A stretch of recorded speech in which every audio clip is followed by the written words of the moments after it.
ಏನು ಕಂದ ಏನು ತರ್ತಿದ್ಯಾ ಅದು? ಬದನೆಕಾಯಿಯ? ಏನು ಮಾಡಲಿ ಇದ್ರಲ್ಲಿ ಬದನೆಯಲ್ಲಿ? ಬಜ್ಜಿ ಮಾಡಿ ಕೊಡ್ಲಾ? ಸುಟ್ಟ ಬಜ್ಜಿ, ಬದನೆಕಾಯಿ ಸುಟ್ಟು ಬಜ್ಜಿ ಮಾಡಿ ಕೊಡ್ಲಾ ನಿಂಗೆ? ಸರಿ, ನೋಡಿದ್ರಲ್ಲ ಬದನೆಕಾಯಿ ಇಲ್ಲಿ ಸುಡ್ತಾ ಇದೆ. ಸೊ ಕೆಂಡದಲ್ಲಿ ಮಾಡುವ ಬದನೆಕಾಯಿ, ಸುಟ್ಟ ಬದನೆಕಾಯಿ ಟೇಸ್ಟ್ ಅಂತೂ ತುಂಬ ಚೆನ್ನಾಗಿರುತ್ತೆ. ನಿಮ್ಮನೇಲಿ ಕೆಂಡ ಇಲ್ಲ ಅಂದರೆ ಗ್ಯಾಸಲ್ಲೂ ಟ್ರೈ ಮಾಡ್ಬೋದು.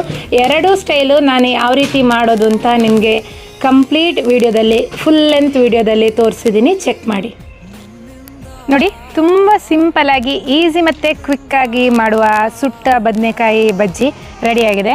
ಈ ರೆಸಿಪಿ ಕಂಪ್ಲೀಟ್ ವಿಡಿಯೋನ ನಾನು ಶ್ರಾವ್ಯಸ್ ಯೂನಿವರ್ಸ್ ಚಾನಲಲ್ಲಿ ಅಪ್ಲೋಡ್ ಮಾಡಿದ್ದೀನಿ.